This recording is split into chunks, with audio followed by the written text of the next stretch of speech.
PFI ಏನು ನಿಷೇಧ ಆಗಿದೆ ಕೇಂದ್ರ ಸರ್ಕಾರ ಮಾಡಿದೆ, ಅದನ್ನು ನಾನು ಸ್ವಾಗತಿಸ್ತಾ ಇದ್ದೇನೆ. ತುಂಬ ಒಳ್ಳೆಯ ಕ್ರಮವನ್ನು ಸರ್ಕಾರ ಮಾಡಿದೆ. ಮತ್ತು ಇದನ್ನು ಏಕಾಏಕಿಯ ನಿರ್ಧಾರ ಅಲ್ಲ, ಹಲವು ವರ್ಷದ ದಾಖಲೆಗಳು, ಎಲ್ಲ ರಾಜ್ಯಗಳ ದಾಖಲೆಗಳನ್ನು ತಕ್ಕೊಂಡು ಈ ನಿರ್ಧಾರವನ್ನು ಮಾಡಿದ್ದಾರೆ. ಅದರಲ್ಲಿ ನಮ್ಮ ಹಿಜಾಬ್ನ ಕೇಸ್ ಸಹಿತ ಒಂದು ಭಾಗ. ಹಿಜಾಬ್ ಕೇಸ್ ಆದ ಸಂದರ್ಭದಲ್ಲೇ ನಾನು ಮಾಧ್ಯಮದ ಮುಂದೆ ಹೇಳಿದ್ದೆ, ಇದರ ಹಿಂದೆ CFI ಮತ್ತು PFIಯ ಕೈವಾಡ ಇದೆ.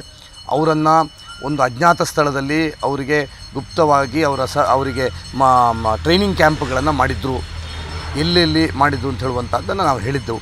ಆನಂತರ ಈ ಹೆಣ್ಣು ಮಕ್ಕಳು, ಈ ನಿಮ್ಮ ಹಿಜಾಬ್ ಹೋರಾಟದ ಹೆಣ್ಣು ಮಕ್ಕಳು 12 ಜನ ಆ ಅಜ್ಞಾತ ಸ್ಥಳದಲ್ಲಿ ಹೋಗಿ ಅಲ್ಲಿ ಟ್ರೈನಿಂಗ್ ಆಗಿ ಬಂದ ಮೇಲೆ ಅವರು ಇದಾದ್ದು, ಮತ್ತು CFI ಒಟ್ಟಿಗೆ ಸಂಪರ್ಕ ಆದಮೇಲೆ ಅವರ ಟ್ವಿಟರ್ ಖಾತೆ ಪ್ರಾರಂಭ ಆದದ್ದು CFI ಸಂಪರ್ಕ ಆದ್ನ.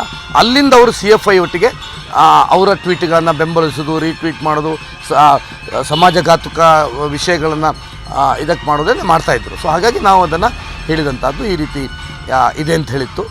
ಆನಂತರ ಎರಡನೇದು ವಿದೇಶಿ ಕೈವಾಡ ಇದೆ ಅಂತ ಹೇಳುವಂಥದ್ದನ್ನು ಹೇಳಿದ್ದೆ ನಾನು.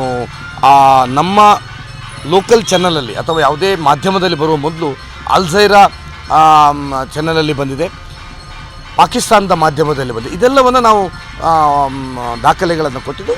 ಸೊ ಇದು ಒಂದು ಭಾಗ ಹಿಜಾಬ್. ಇಂಥದ್ದು ಹಲವಾರು ಘಟನೆಗಳನ್ನು ನೋಡಿ ಇವತ್ತು ಕೇಂದ್ರ ಸರ್ಕಾರ ಮಾಡಿದೆ.